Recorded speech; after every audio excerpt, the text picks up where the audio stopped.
فاتحہ۔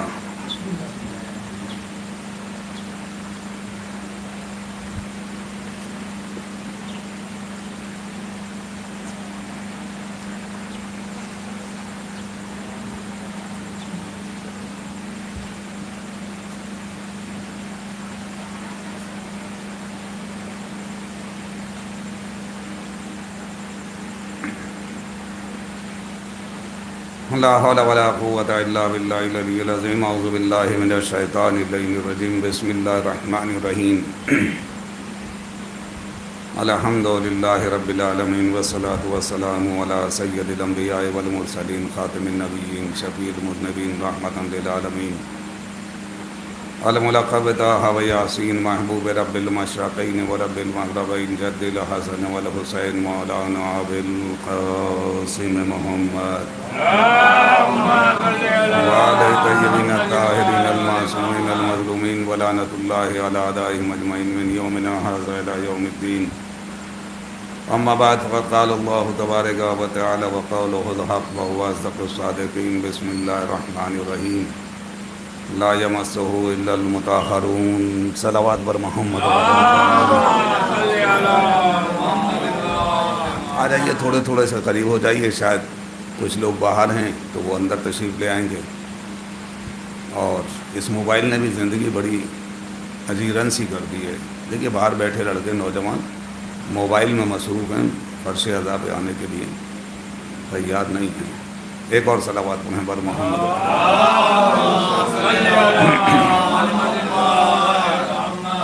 محترم سامعین کرام، دوستان عزیز، اکابران ملت، اس خمسے کی آج یہ دوسری مجلس ہے جسے خطاب کرنے کا شرف حاصل کر رہا ہوں۔ سورہ واقعہ کی 80ویں آیت ہے جس کی تلاوت کا شرف حاصل کیا۔ لا یمسہ الا المطہرون۔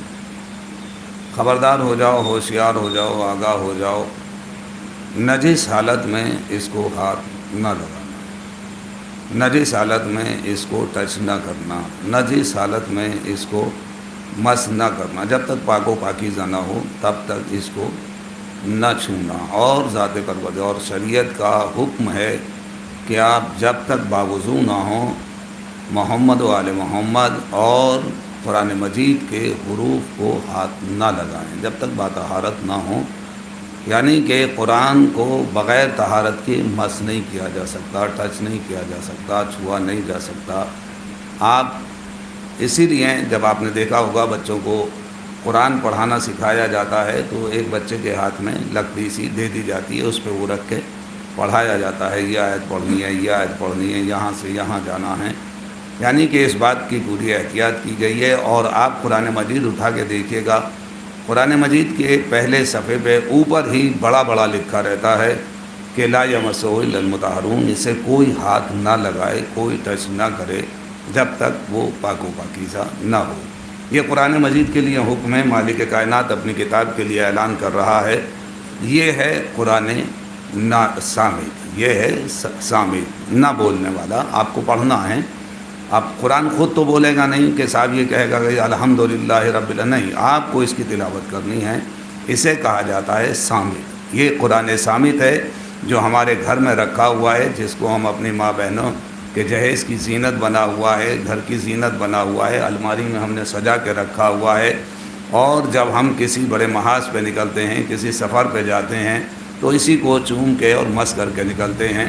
لیکن کبھی ہمیں اس بات کا شعور اور نہیں ہوا کہ ہم ریگولر پابندی کے ساتھ نہ صحیح ایک پارہ، ایک دو صفحے، ایک دو پیج ہی کم از کم پڑھ لیا کریں اور ترجمے کے ساتھ پڑھیں۔ اس کے لیے شریعت کا حکم ہے تاکہ آپ کو معلوم تو ہو کہ قرآن کے اندر لکھا کیا ہے۔ قرآن مجید بار بار اعلان کر رہا ہے کہ آپ تدبر کیوں نہیں کرتے، فکر کیوں نہیں کرتے، غور کیوں نہیں کرتے، اس کے بارے میں آپ کیوں نہیں۔ یہ مالک کائنات کا کلام ہے، خالق کون و مکان کا کلام ہے۔ آج قرآن مجید کو نازل ہوئے 1400 سال ہو چکے ہیں، اور آپ دنیا کی جتنی کتابیں بھی آسمانی کتابیں ہیں، توریت ہے، زبور ہے، انجیل ہے، اور بہت سارے صحیفے ہیں، صحف ابراہیم ہے، صحف موسیٰ ہے، جنہیں کتنے ہیں 135 سورت، 135 صحیفے تو صرف جناب آدم کے اوپر نازل ہوئے۔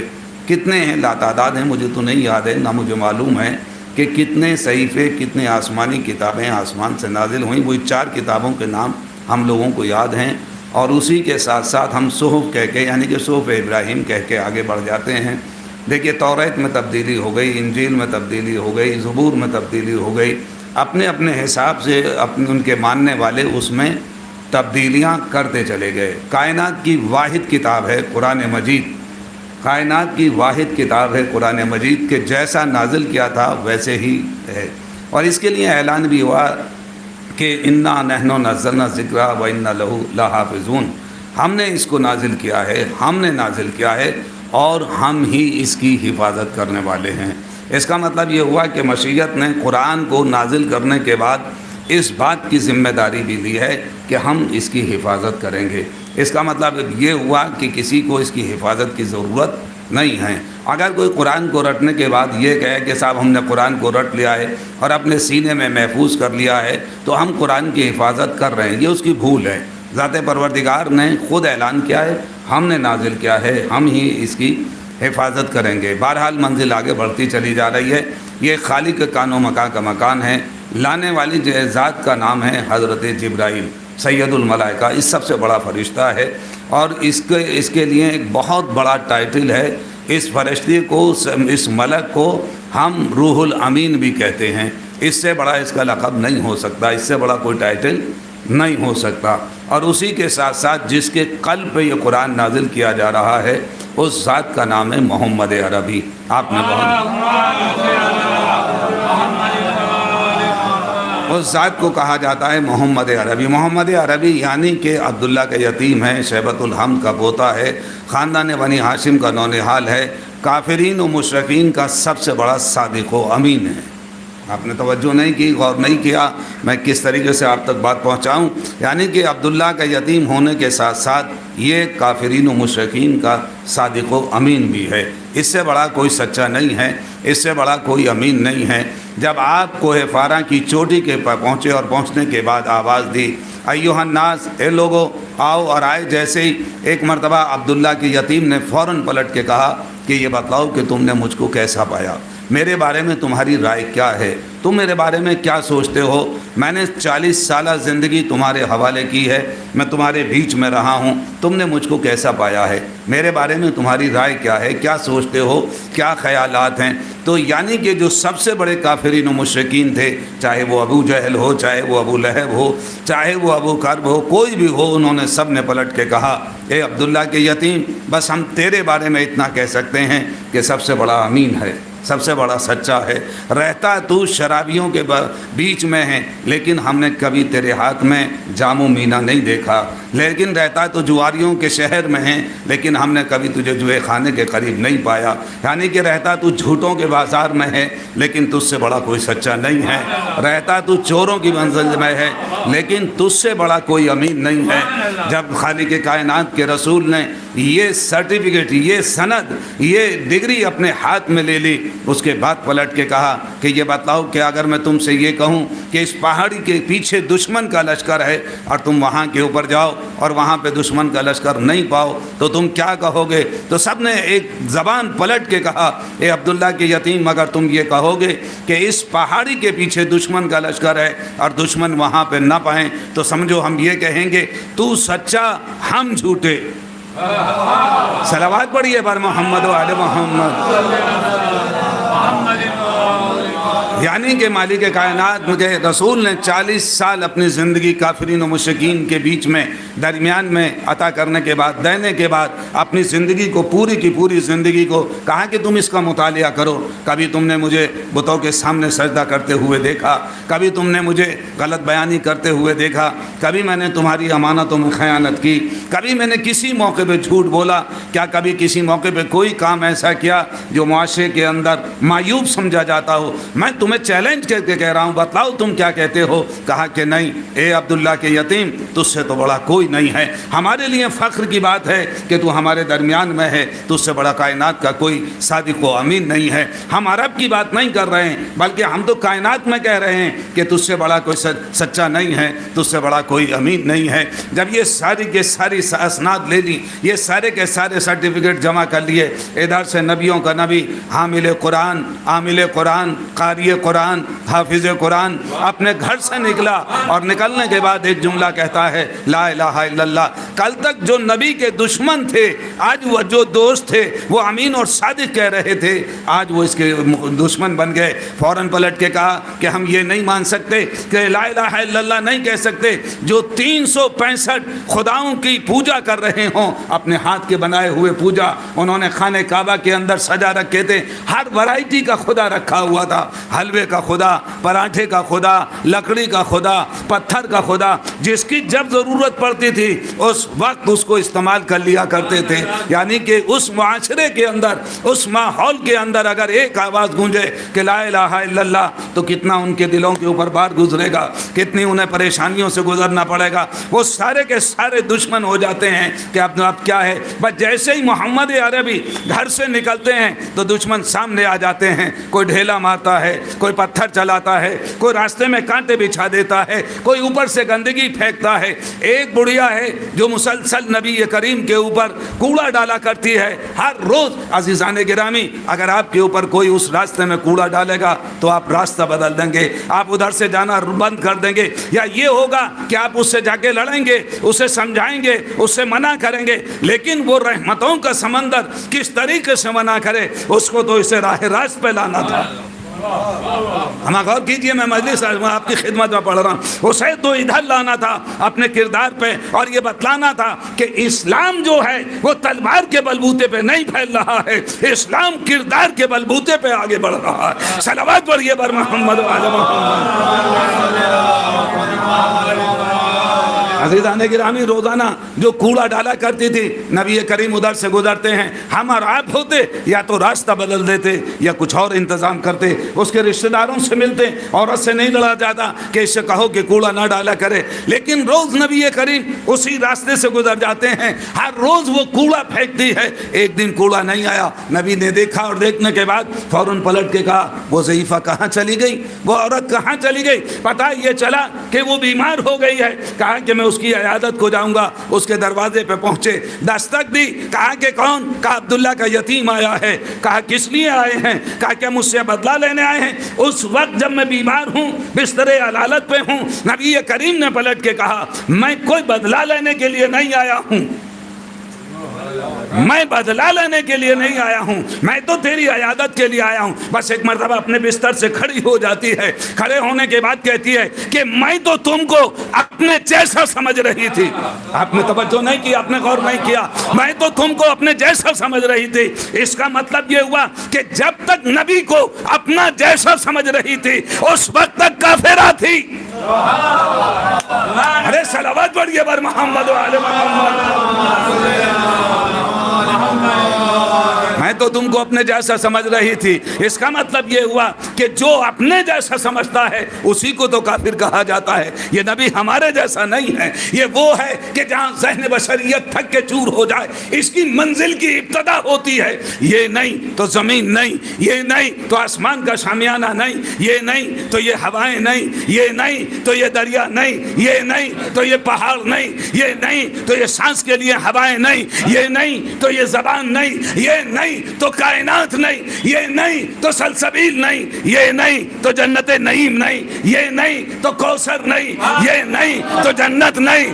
اس کا مطلب یہ ہوا مالک کائنات نے اعلان کیا, اعلان ہوا حدیث قدسی میں, اگر اس کو پیدا نہ کرتا تو میں کچھ خلق نہ کرتا. صلوات پڑھیے بر محمد و آل محمد. اسی کے سطح میں ہم نے ساری چیزوں کو پیدا کیا ہے. کائنات پوری اس کے سامنے سربسجود ہے اور یہ مالک کائنات کے سامنے سربسجود ہے. اس کا مطلب یہ ہوا مالک کائنات نے اس کو اس وقت پیدا کیا جب کچھ نہیں تھا. عزیزان گرامی, مجلس کسی اور رخ پہ چلی گئی, شاید میں مجلس پڑھنے میں کامیاب ہو جاؤں اگر آپ میرا ساتھ دیں. کہا کہ اس کو اکیلا پیدا کیا, کیا تنہا پیدا کیا؟ رسول نے پلٹ کے کہا کہ نہیں, انا علی من نور واحد, میں اور علی ایک ہی نور کے دو ٹکڑے ہیں. مجھے اور علی کو مالک کائنات نے ایک ہی نور سے پیدا کیا ہے۔ اس کا مطلب یہ ہے ہماری جو خلقت ہوئی ہے، ہمیں جو پیدا کیا گیا ہے، اس میں 4 عنصر موجود ہیں۔ کون کون سے؟ ایک کو ہم مٹی کہتے ہیں، ایک کو ہم پانی کہتے ہیں، ایک کو ہم آتش کہتے ہیں، ایک کو ہوا کہتے ہیں۔ عزیزان گرامی، 4 چیزوں سے بن کے انسان کا مجسمہ بنا، اور اس کے سامنے مالک کائنات نے پلٹ کے کہا سب کو سجدہ کرنا ہے، سب کو سر تسلیم خم کرنا ہے، اس کے سامنے جھک جانا۔ جیسے ہی میں اس کے اندر اپنی روح ڈالوں، توجہ نہیں کر رہے ہیں، توجہ نہیں کر رہے ہیں، صلوات پڑھیے بر محمد و آل محمد۔ جب جیسے ہی میں اس کے اندر اپنی روح ڈالوں، اس کا مطلب یہ ہوا کہ مشیت اس کے اندر اپنی روح ڈال رہی ہے۔ تم سب کے سب سجدے میں گر جانا۔ یہاں پہ کچھ لوگوں کو غلط فہمی ہو گئی کہ صاحب ہم مٹی کے سامنے سجدہ نہیں کریں گے، یہی تو کہا تھا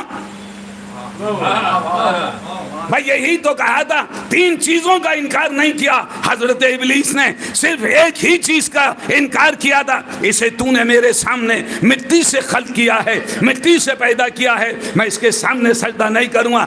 اس کا مطلب یہ ہوا جتنے ابلیسی ہیں سارے کے سارے پہلے ہی سے مٹی کے دشمن ہیں۔ بیٹھے آپ کا بیٹھے سن رہے ہیں، کیا بیٹھے سن رہے ہیں؟ کہاں کہ اس کا مطلب یہ ہوا کہ پہلے ہی سے بس جیسے ہی اس نے سر تسلیم خم نہیں کیا، فوراً کہا نکل جا۔ کہہ رہا ہے کہ جا رہا ہوں، لیکن سن کیوں جا رہا ہے؟ کہا میں نے مٹی کے سامنے سجدہ نہیں کیا۔ جب ہم نے قرآن کی تلاوت کی، جب ہم نے قرآن کو پڑھا، ہمارا ذہن الجھ کے رہ گیا۔ اس کا مطلب یہ ہوا کہ مٹی بڑی اہم ہے، اس کے سامنے ہمیں سجدہ کرنا۔ ہم اتنے گھبرا گئے، ہم اتنے ڈر گئے، سامنے کرنے کے بجائے ہم نے پیشانی کو خاک شفا پہ رکھ دیا۔ صلوات پڑھیے بر محمد۔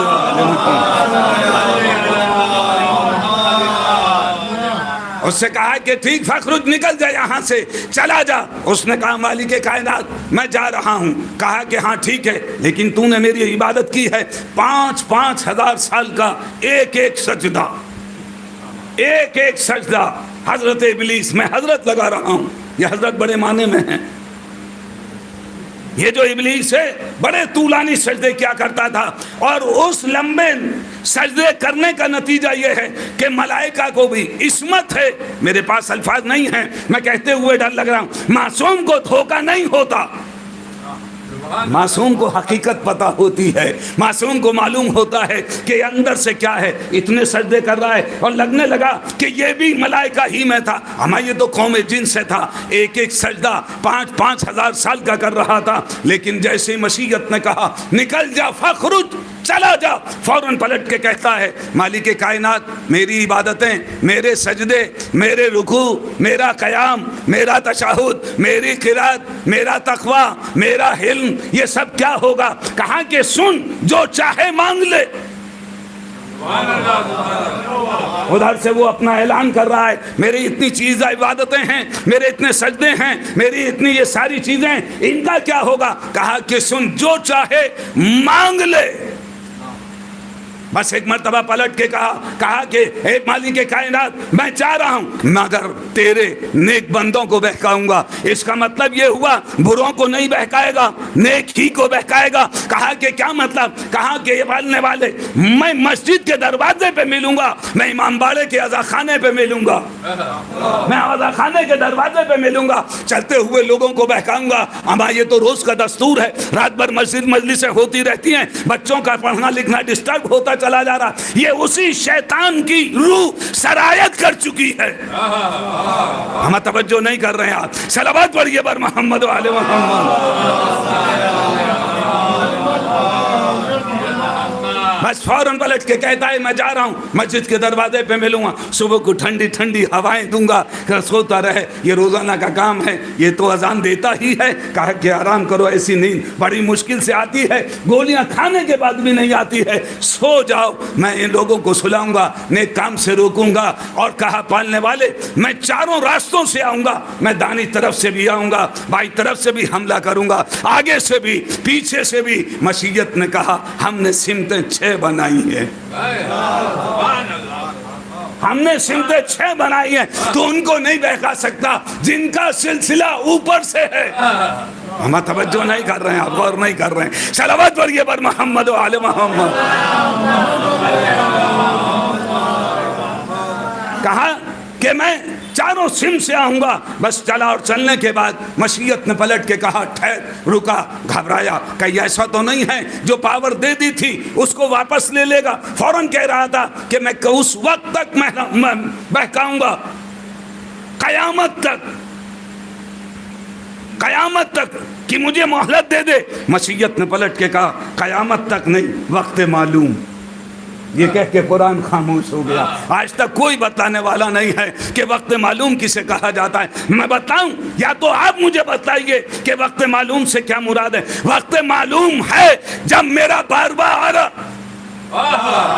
پردہ غیب سے آئے گا، اسے وقت معلوم کہا جاتا ہے۔ کہا کہ اس وقت کی ہم نے تمہیں مہلت دے دی، پھر اس کے بعد تو تم کو قید کر ہی لیا جائے گا، پکڑ ہی لیا جائے گا۔ پھر عزیزان گرامی چلنے کے بعد مشیت نے کہا ٹھہر، رک گیا۔ کہا کہ ڈرا ہوا ہے، سہما ہوا ہے، جنت سے نکالا جا رہا ہے۔ کہا کہ کیا؟ کہا کہ سن، جو تو نے مانگا وہ میں نے تجھے دے دیا، کچھ میری طرف سے بھی لے لے۔ یہ تو وہ ہے جو تو نے مانگا، کچھ میری طرف سے بھی لے لے۔ کہا کہ اب کیا لے لوں؟ کہا سن، شارکہم فی الاموال والاولاد، جا، اور جانے کے بعد ان کے مال میں شریک ہو جا، ان کی اولادوں میں شریک ہو جا۔ آپ نے توجہ نہیں فرمائی۔ مشیت نے کیا کہا؟ قرآن کی آیت کا ٹکڑا ہے، شارکہم فی الاموال والاولاد، جا، اور جانے کے بعد ان کے مال میں شریک ہو جا، ان کی اولادوں میں شریک ہو جا۔ عزیزان گرامی، مال کی شرکت تو سمجھ میں آ جاتی ہے۔ آپ نے کسی سے دودھ لیا، دودھ میں تھوڑا پانی ملا دیا۔ آپ لکڑی کا کوئی سامان لینے گئے، مالک نے کہا ٹھیک کا ہے، اس نے شیشم کا دے دیا۔ آپ شیشم کی لکڑی لینے گئے، اس نے آپ کو آم کی لکڑی دے دی۔ کسی بھی چیز میں آپ کے ساتھ گھپلا ہو سکتا ہے، لیکن یہ سمجھ میں نہیں آیا کہ اولاد کی کیسے شرکت ہوگی، ہم کیسے پتا چلیں۔ لیکن کم سے کم اتنا تو پتا چل گیا، اس کائنات کے اندر 2 لوگوں کی اولادیں پائی جاتی ہیں، ایک حضرت آدم کی اور ایک حضرت شیطان کی۔ قرآن کی آیت کی تشریح کر رہا ہوں، تفسیر کر رہا ہوں۔ شارکہم فی الاموال والاولاد، جا، اور جانے کے بعد ان کے مال، ان کی اولاد میں شرکت کر لے۔ یہ شرکت تو دیکھیں، مال کی شرکت تو سمجھ میں آ جاتی ہے کہ اس کے اندر گھپلا ہو گیا، اس کے اندر یہ چیز ملاوٹ کی آ گئی ہے، لیکن اولاد کی شرکت کیسے پتہ چلے گی؟ کہاں کہ پریشان کیوں ہوتا ہے؟ اگر اولاد کی شرکت کو سمجھنا ہے تو یہ سمجھ لینا اس نے کس چیز کی مخالفت کی تھی۔ شیطان نے کس چیز کی مخالفت کی تھی؟ شیطان نے آدم کی مخالفت نہیں کی تھی، بلکہ آدم کی پیشانی میں وہ 5 انوار جو تھے، نہیں توجہ کر رہے ہیں آپ، وہ جو 5 لوگوں کا نور تھا جس کے سامنے سجدہ کرایا جا رہا تھا، جو بھی ان 5 کی مخالفت کرے سمجھ لینا یہی حضرت ابلیس کی اولاد ہے۔ صلوات پڑھیے بر محمد و آل محمد۔ کہا جا، نکل جا یہاں سے، چلا جا۔ چلا، بس ادھر جناب آدم سے کہا، بات کہاں سے کہاں پہنچتی چلی جا رہی۔ آدم سے کہا کہ آدم، اب تم یہاں بڑی شان سے رہو، بڑی شان و شوکت کے ساتھ رہو، تمہیں جس چیز کی ضرورت ہو اسے استعمال کرو، جیسے چاہو رہو، جہاں چاہو رہو، جو چاہو کھاؤ، جیسے لیٹو، تمہاری مرضی ہے۔ اور اپنی دل جوئی کے لیے حضرت حوا کو بھی خلق کر دیا ہے، تم ان سے اپنا دل بھی بہلاتے رہنا۔ جناب آدم و حوا دیکھیے جنت میں رہ رہے ہیں، بڑی پیاری زندگی، بڑی خوبصورت زندگی، جس چیز کی خواہش ہوتی ہے وہ چیز خود سامنے آ جاتی ہے۔ ایک مرتبہ لگا کہ مشیت کی تیوریوں پہ بل پڑ گئے، مشیت نے پلٹ کے کہا لا تقربا هذه الشجرہ، خبردار اس درخت کے قریب نہ آ جانا، اس درخت کے قریب نہ آ جانا۔ بس جیسے یہ جملہ کہا، بس ایک مرتبہ مشیت کی طرف دیکھا اور دیکھنے کے بعد سر نیچے کر لیا۔ مالک کائنات، جو تیرا حکم ہے میں اسے پورا کروں گا۔ لا تقربا هذه الشجرہ، اس شجر کے اس درخت کے قریب نہ آ جانا۔ لیکن کچھ اسباب ایسے بنے، جناب آدم درخت کے قریب نہیں گئے۔ یہ غلط فہمی کے شکار نہ ہو جائیے گا، پھل کھانے کو منع نہیں کیا تھا، مشیت بہانہ ڈھونڈ رہی تھی کہ اپنے مہمان کو کیسے انی جاعل فی الارض خلیفہ، زمین کے خلیفہ کو میں کب تک جنت میں رکھوں؟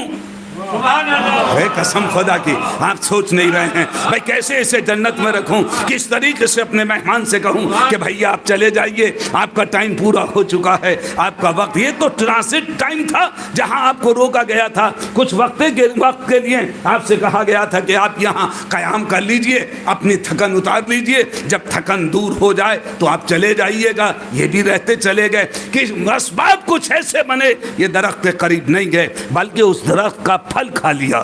یہ یاد رکھیے گا، ہمارے علماء نے کہا کہ سب ترک اولا ہو گیا، نبی سے ترک اولا نہیں ہوتا، عصمت سے ترک اولا نہیں ہوتا۔ یہ تو ہمارے سمجھانے کے لیے ایک لفظ ایجاد کی گئی کہ سب ترک اولا ہو گیا۔ ترک اولا اسے کہا جاتا ہے جسے آپ نہ کریں، اگر کر لیا تو کوئی گناہ نہیں ہے۔ ترک اولا اسے کہا جاتا ہے یعنی کہ آپ نہ کریے، بہتر ہے کہ اگر آپ نے کر لیا، مثلا کلیجی کھانا جو ہے یہ نہ کھائیے، کوئی گناہ، اگر کھا لیں گے تو کوئی گناہ نہیں ہے، یہ نہ کھائیے۔ اگر آپ نے کیا تو ترک اولا اس کو کہا گیا کہ ٹھیک ہے آپ اس سے دور رہیے، اگر آپ نے کھا لی ہے تو کوئی آپ کے اوپر عذاب، کوئی گناہ نہیں ہوگا، کوئی حرام نہیں قرار دی گئی ہے۔ ایسے ہی کہا کہ جناب آدم سے ترک اولا ہو گیا۔ عزیزان گرامی یہ یاد رکھیے گا، ترک اولا عصمت سے ہو ہی نہیں سکتا۔ اگر معصوم آدم پہلا بشر، پہلا خلیفہ، پہلا بشر، پہلا انسان، ہم سب کا دادا، اگر وہ ترک اولا کر ڈالے گا تو ہم کیا کیا کریں گے؟ بھائی جب آدم سے ترک اولا ہو جائے، یہ تو سمجھانے کے لیے کہا۔ بات کو میں یہیں روک کے کہوں، آپ کے سامنے دو لفظیں ہوں گی، بہت مشہور ہے، مجھے نہیں پتا کہ کس کس انسان نے قرآن کے ساتھ ساتھ نہج البلاغہ کی زیارت کی ہے۔ نہج البلاغہ کی زیارت یہ نہیں ہے کہ پڑھا کس کس نے ہے، ان کے خطبات کو، ان کے سرمنس کو، ان کے اقوال کو، مولا کی زندگی کو کس نے پڑھا ہے، مولا کی زندگی، یعنی کہ نہج البلاغہ، یہ جو مولا کے اقوال ہیں، سرمنس ہیں، یہ جو لیٹرز ہیں، یہ کس نے جمع کیے، یہ کہاں سے آئے؟ انگریز مورخ یہ کہنے پہ مجبور ہو گیا، آج تک یہ پتہ نہ چلا کہ نہج البلاغہ علی کا کلام ہے یا علی کے خدا کا کلام ہے۔ صلوات پڑھیے بر محمد و آل محمد۔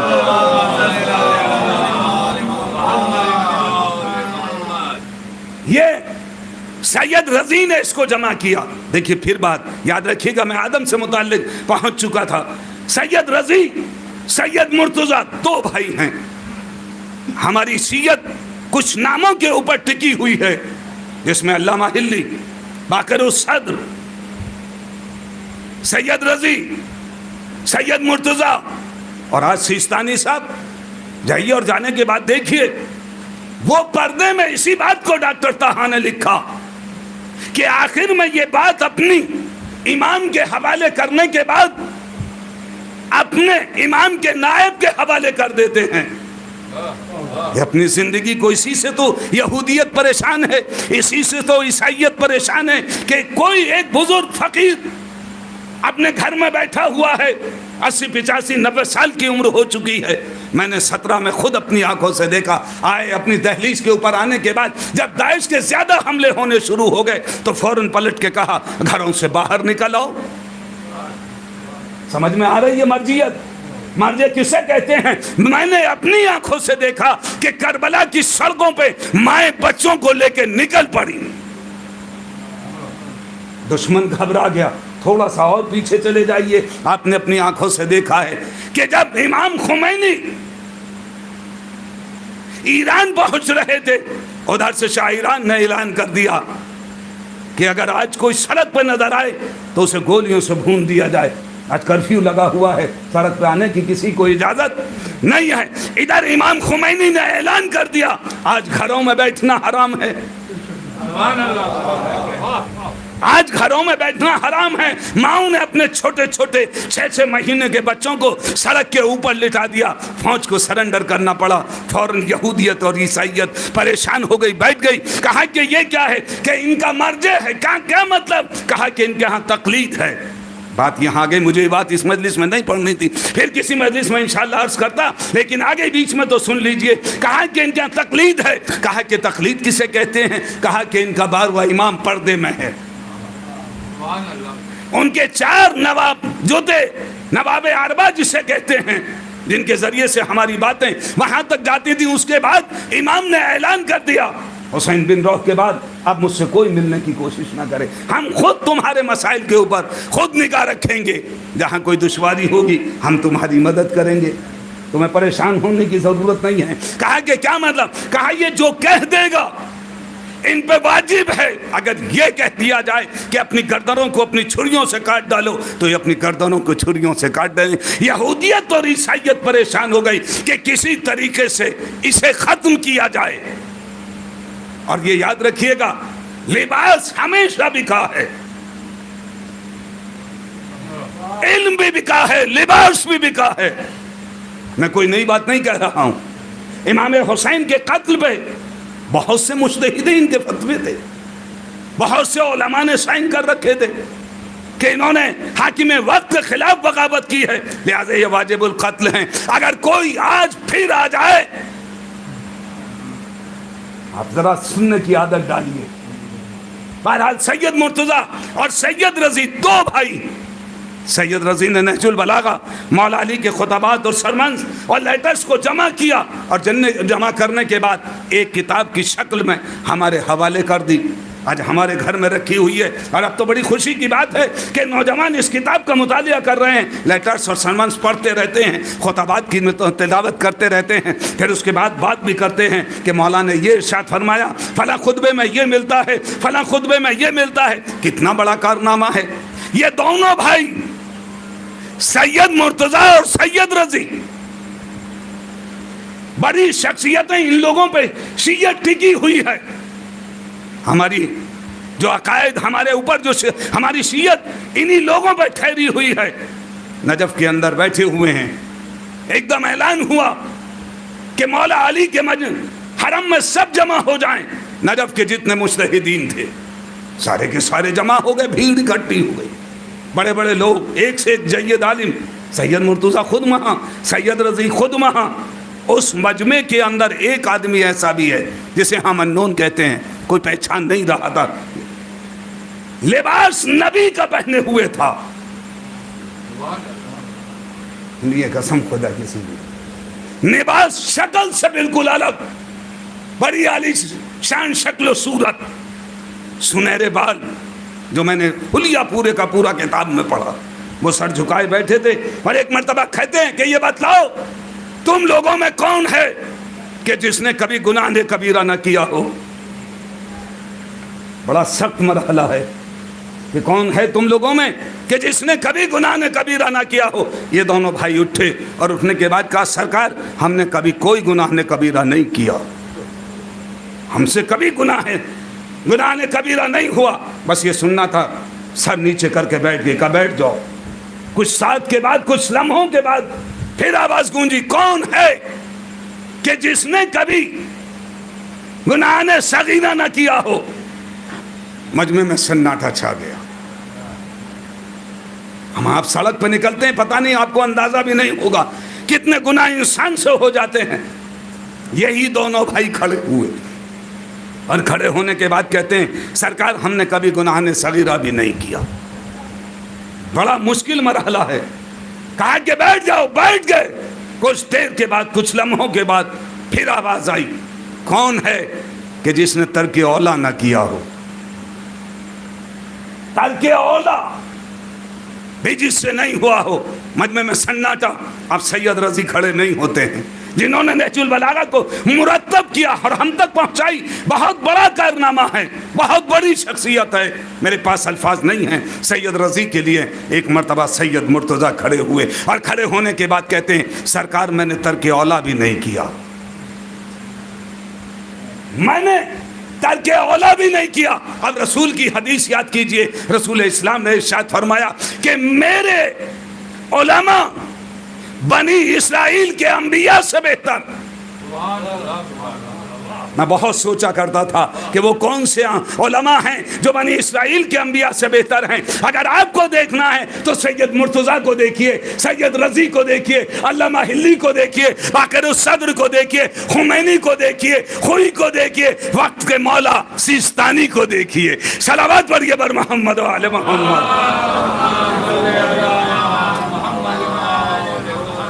کہا کہ چلا جا, کہا جا رہا ہوں. نکال دیا گیا. آیا اور آنے کے بعد اپنی دکان سجا لی.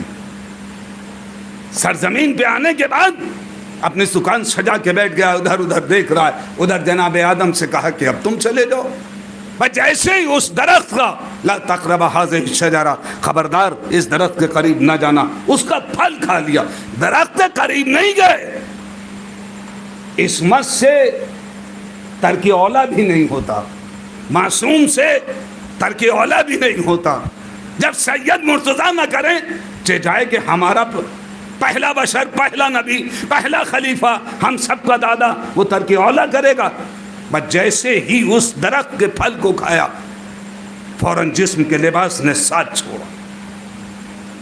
جسم کے اب جیسے ہی لباس نے ساتھ چھوڑا, کپڑٹ کے کہا پالنے والے کیا؟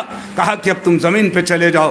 جس کام کے لیے ہم نے تمہیں خلق کیا تھا, ہم نے پہلے ہی اعلان کر دیا تھا انی جاعل فی الارض خلیفہ. تم زمین کے لیے تھے, جنت کے لیے نہیں بنایا تھا. یہ تو ہم نے تمہیں روکا تھا کچھ ٹائم کے لیے, اور ان اسماء سے تمہیں متعارف کرانا تھا تاکہ تم ان اشخاص کو پہچان لو. ان جن کے سامنے سجدہ کرایا گیا, ان کو ہم نے تمہارے پیشانی میں رکھا ہے تاکہ تم ان سے واقف ہو جاؤ. بس جیسے ہی زمین پہ آئے پالنے والے, یہ کون سی بات ہوئی؟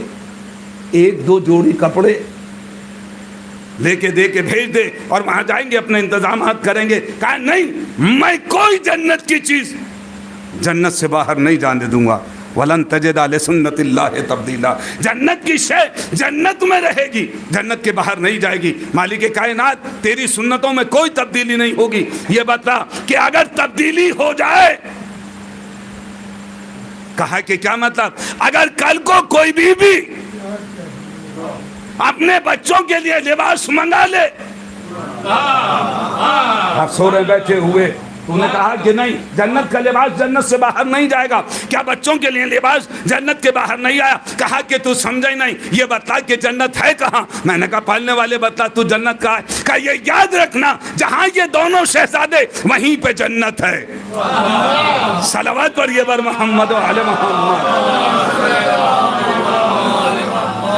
اب ان کو جناب آدم سے کہا چلے جاؤ. یہ آگے اور آنے کے بعد کچھ دنوں کے بعد رونا شروع کر دیا. ہمارا دادا, ہمارا, ہم سب کا دادا, پہلا خلیفہ, پہلا بشر, پہلا انسان زمین پہ آئے. کچھ دنوں تک تو رہے, کچھ دنوں کے بعد رونا شروع کر دیا. مالک کائنات اسے بھیج دے, اسے بھیج دے, کچھ دیر دل بہلا لیا کروں گا. کہا کسے؟ کہا حوا کو. مشیت نے پلٹ کے کہا اس طریقے سے نہیں. کہا پھر کیسے؟ کہا سنو, ہاتھ اٹھاؤ. جبرائیل جاؤ اور جانے کے بعد میرے نبی کو بتلاؤ صفی ہے, چنا ہوا ہے, بہت برگزیدہ ہے, بہت بڑا ہے. جاؤ اور جانے کے بعد اسے دعا مانگنے کا سلیقہ بتلاؤ. جاؤ اور جانے کے بعد, کیا پالنے والے کل تک تو یہ نبی کے سامنے کھڑے ہاتھ جوڑ کے کہہ رہے تھے مالک کائنات ہمیں تو اتنا ہی آتا ہے جتنا تو نے بتلایا ہے, ہم اس کے آگے نہیں جانتے. کیا یہ آج آ کے نبی کو بتلائیں گے؟ کہ نبی کو نہیں بتلائیں گے. ہم آنے والی نسل کو صبح قیامت تک کے لیے دعا کا سلیقہ بتلا رہے ہیں. جب دعا مانگنی ہوا کرے ہاتھوں کو اٹھا لیا کرو, ہمارے دادا نے اٹھائے تھے, اس کی سیرت پہ عمل کرو. ہاتھ اٹھا کے دعا مانگا کرو, دونوں ہاتھوں کو بلند کر کے دعا, مشیت کی طرف نگاہیں رکھا کرو. دیکھیں کیسے دعا قبول نہیں ہوتی ہے. کہا ان سے کہو کہ دعا مانگیں. بس ایک مرتبہ دونوں ہاتھوں کو جناب آدم نے اٹھایا، کہا نہیں صرف ہاتھ نہیں اٹھانے ہیں بلکہ کلمات جاری کرو۔ کہا کہ کیا کہوں؟ کہا اللہم انی اسألک بحق محمد وانت المحمود بحق علی وانت العلی بحق فاطمہ وانت فاطر السماوات والارض بحق الحسن وانت المحسن بحق الحسین وانت قدیم الاحسان۔ پڑھنے والے تجھے محمد کا واسطہ اس لیے کہ تو محمود ہے، تجھے علی کا واسطہ اس لیے کہ تو اعلیٰ ہے، تجھے فاطمہ کا واسطہ اس لیے کہ تو فاطر السماوات والارض ہے، تجھے حسن کا واسطہ اس لیے کہ تو محسن ہے، تجھے حسین کا واسطہ اس لیے کہ تو قدیم الاحسان ہے۔ آدم کی دعا قبول ہو گئی، آدم کو حوا مل گئی، ہمیں دادی مل گئی۔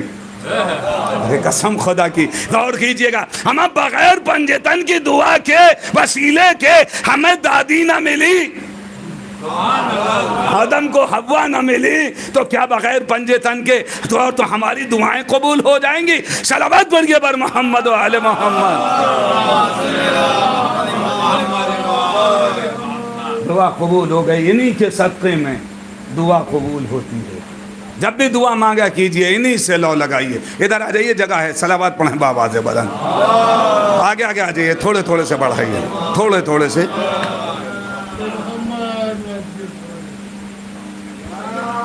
آ جائیے کھسک آئیے۔ میری عزیزان گرامی بات مکمل ہو رہی ہے، بات تمام کرنے جا رہا ہوں۔ جناب آدم کی دعا جو قبول ہوئی وہ محمد کی نسل، محمد کے بچے، علی بھائی، حسنین بچے، فاطمہ بیٹی، ان کے ذریعے سے دعا قبول ہو گئی۔ اور عزیزان گرامی جناب فاطمہ بنت اسد کی دعا جو قبول ہوئی، معتبر کتاب میں نے پڑھا کہ جب اپنے بچے کو اپنی بطن میں لیے ہوئے خانہ کعبہ کے قریب آئیں اور آنے کے بعد دعا مانگی، پالنے والے میں تمام انبیاء پر ایمان لے کر آئی، دعا قبول نہیں ہوئی۔ میں تمام آسمانی کتابوں پہ ایمان لائی، دعا قبول نہیں ہوئی۔ میں تمام مقدس مقامات، کتابیں، انبیاء سب کے حوالے دیے جا چکے، بس جیسے ہی کہا اب اس کے اوپر ایمان لے کر آئی جو میرے بطن میں ہے۔ بس یہ کہنا تھا، دیوار میں در ہے در، دیوار میں در ہے در۔ ادھر سے یہ آگے بڑھیں، ادھر سے بچے کو لے کر آئیں، جو میرا موضوع ہے اسی کے تحت بات تمام کرنے جا رہا ہوں۔ جیسے ہی بچہ آیا اور آنے کے بعد رسول کی آغوش میں پہلا جملہ کیا کہا؟ یا رسول اللہ کہیے توریت پڑھوں کہ زبور، انجیل پڑھوں کہ قرآن؟ بس ادھر سے تلاوت شروع ہوئی، توریت ایسے پڑھی جیسے صاحب توریت، زبور ایسے پڑھی جیسے صاحب زبور، انجیل ایسے پڑھی جیسے صاحب انجیل، قرآن ایسے پڑھا۔ محمد کو کہنا پڑا، یا علی تم قرآن ایسے پڑھ رہے ہو جیسے میں پڑھتا ہوں۔ ارے قسم خدا کی، اس کا مطلب یہ ہے کہ ہمارا نبی جو ہے یہ بھی قرآن وہاں سے پڑھ کر آیا تھا۔ علی نے رسول کے ہاتھوں پہ آ کے پڑھ کے بتلایا کہ ہمارا جاہل نبی نہیں ہے، ہمارا عالم نبی ہے، یہ بخاری کا بخار چڑھا ہوا نبی نہیں ہے، یہ نہج البلاغہ کا نبی ہے جس نے ایک ایک باب سے 10 باب اخذ کیے ہیں۔ عزیزان گرامی، قرآن اور اہل بیت کو کبھی آپ جدا نہیں کیجئے گا۔ قرآن اور اہل بیت ایک ہی شے کا نام ہے، بس فرق اتنا ہے، ایک صامت ہے اور ایک ناطق ہے۔ صامت ہمارے گھروں میں رکھا ہوا ہے، اس کو پڑھنے کی عادت ڈالیے، اور ناطق یہ محمد و آل محمد ہیں۔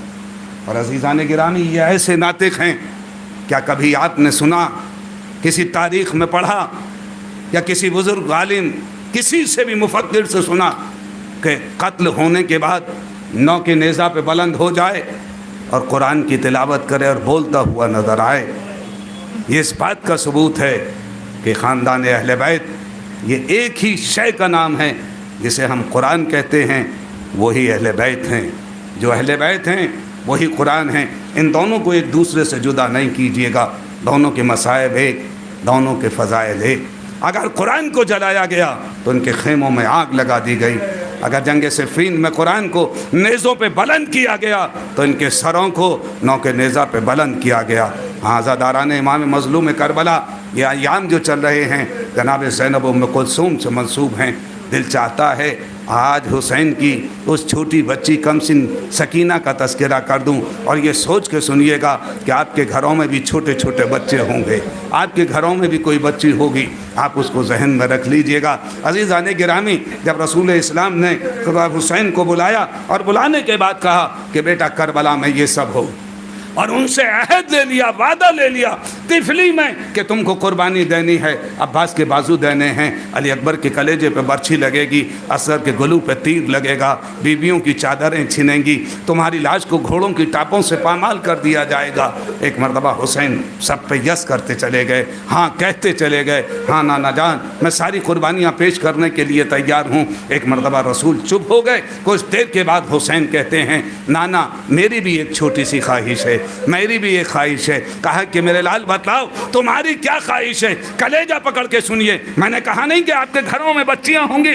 امام حسین نے پلٹ کے کہا مجھے خدا ایک ایسی بیٹی عطا کرے جس کے بغیر میں نہ رہ سکوں اور وہ میرے بغیر نہ رہ سکے۔ مالک کائنات نے فوراً رسول سے پلٹ کے کہا ہم نے حسین کی دعا کو قبول کیا کہ ہم نے ایسے سکینہ عطا کریں گے۔ سکینہ بغیر باپ کے نہیں رہ پائے گی اور حسین بغیر سکینہ کے نہیں رہ پائیں گے۔ ہاں عزاداران امام مظلوم کربلا، میں پڑھ لیا اور آ گیا اس منزل پہ کہ جس تک مجھے آپ کو لانا تھا کہ یہ حسین کی سکینہ بابا کے سینے پہ سوتی تھی، ہر وقت سینے پہ سوتی تھی، لیکن جب حسین رخصت آخر کے لیے آئے تھے تو سکینہ نے ایک ہی جملہ کہا تھا بابا اب میں کس کے سینے پہ سوؤں گی؟ کہا کہ آج سے تم ماں کی سینے پہ سونا اور بھیا اصغر میرے سینے پہ سوئے گا۔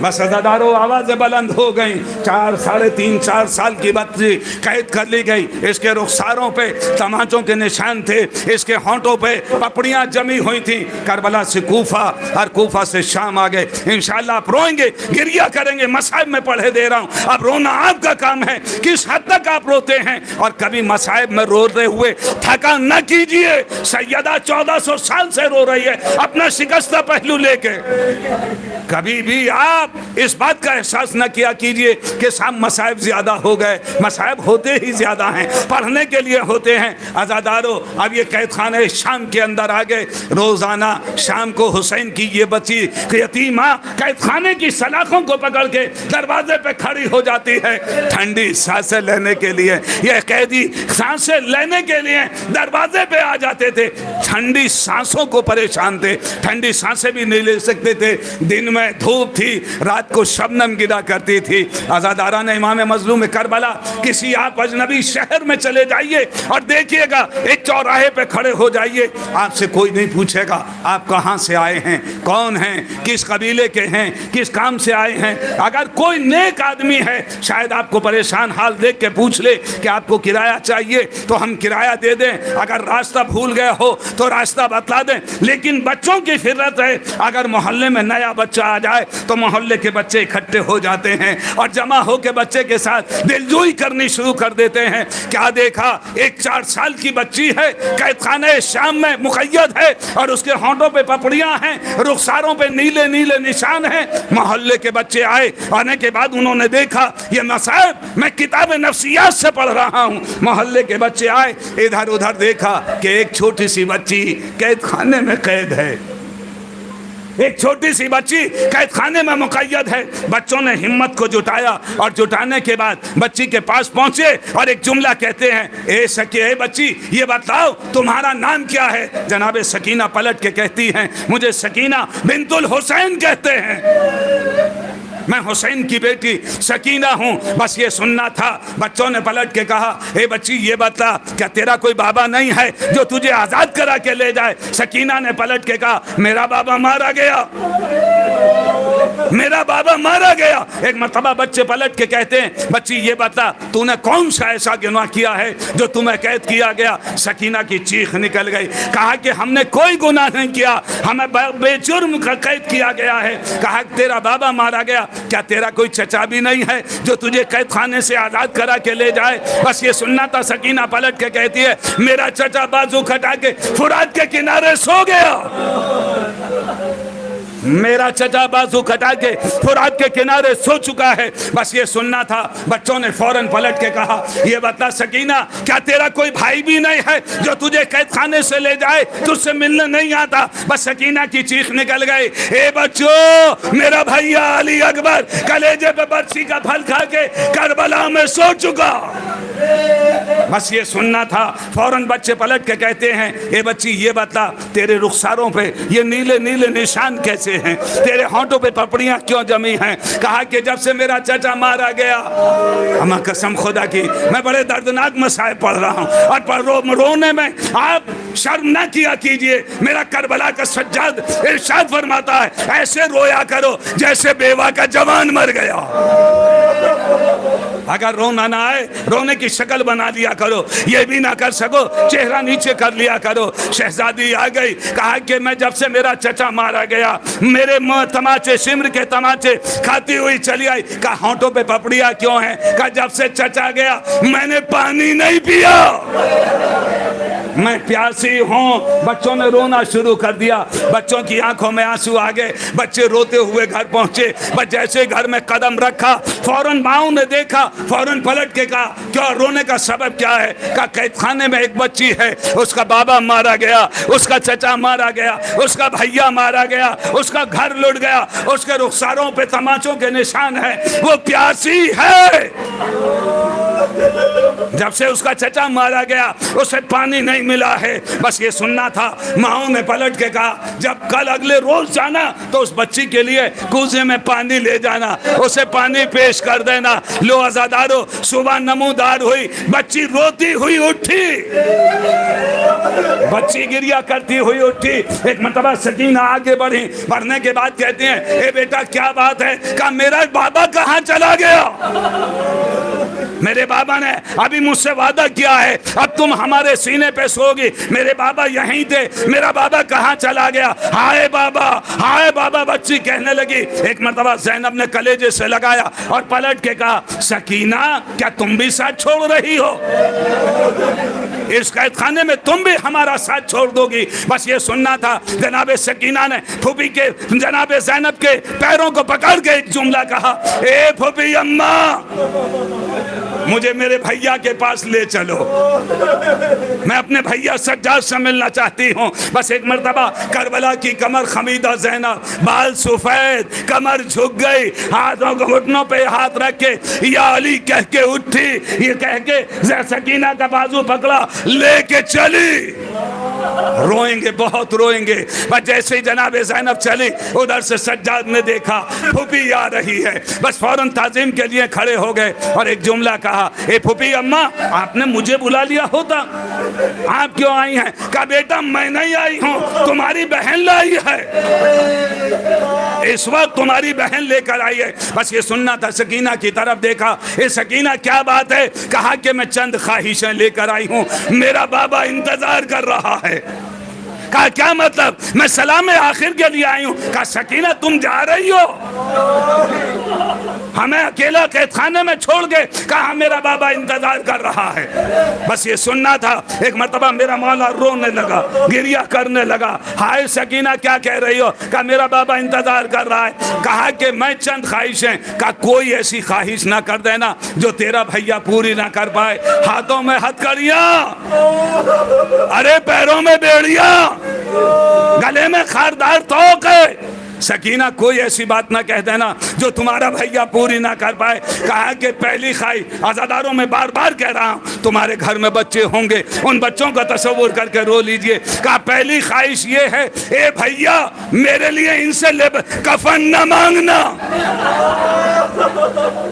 مجھے اسی لباس میں دفن کرنا, میرے لیے کفن نہ مانگنا. میں اسی طریقے سے اپنی دادی کے پاس جاؤں گی اور دادی کو دکھلاؤں گی دادی یہ تمہاری سکینہ ہے. پھر دوسرا کہا دوسری خواہش کیا ہے؟ کہا دوسری خواہش یہ ہے بھیا جب قبر بنانا,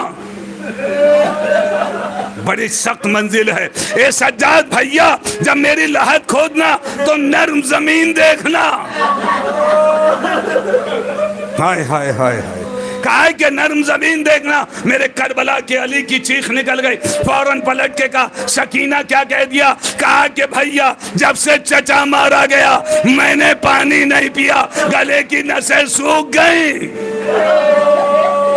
لو عزادارو سکینہ اب اس دنیا میں نہ رہی. سجاد نے ہاتھوں کی ہتھکڑیوں کو سنبھالا, پیروں کی بیڑیاں, گلے کا خاردار توق, کمر کا لنگر, ننھی سی لحد بنائی. بس جیسے لحد تیار ہو گئی زینب سے پلٹ کے کہا اے پھوپھی اماں لاؤ میری بہن کو میرے ہاتھوں پہ رکھو, میرے ہاتھوں پہ رکھ دو. بس جیسے ہی رکھا سجاد آگے بڑھے. کیا کسی تاریخ میں آپ نے پڑھا کہ کسی کے ہاتھوں میں ہتھکڑیاں, پیروں میں بیڑیاں اور ہاتھ میں بہن کا جنازہ, بہن کا جنازہ ہو؟ بس جیسے ہی لے کے آگے بڑھے دو ہاتھ نمودار ہوئے, اے سجاد لا میری امانت. بس سزادارو اب میں آپ سے رونے کے لیے نہیں کہوں گا, جس کا دل کرے روئے, جس کا دل کرے نہ روئے. بس وہ منزل آ گئی کہ سجاد نے بہن کو سپرد لحد کر دیا. میرا مولا بہت دیر تک روتا رہا, اتنا رویا کہ قبر سکینہ آنسوؤں سے تر ہو گئی. بس میں نہیں کہوں گا اب رونے کے لیے. ادھر سے چھوٹے چھوٹے بچے ہاتھوں میں کوزے پانی لے کے گھروں سے چلے, دروازے پہ قید خانے کے آئے. کیا دیکھا؟ آج وہ بچی نہیں ہے. مجلس ختم ہو گئی, آج وہ بچی نہیں ہے. بس جیسے ادھر ادھر دیکھا فوراً آہستہ سے ایک بچے نے پیروں کا سہارا دے کے آواز دی سکینہ. کیا آج تم ہم سے باتیں نہیں کرو گی؟ کیا آج تم ہم سے نہیں ملو گی؟ بس یہ سننا تھا. قید خانے کے اندھیرے کو چیرتی ہوئی ایک دکھیاری ماں کی آواز آئی, اے بچوں واپس چلے جاؤ, سکینہ اس دنیا میں نہ رہی, سکینہ اس دنیا میں نہ رہی.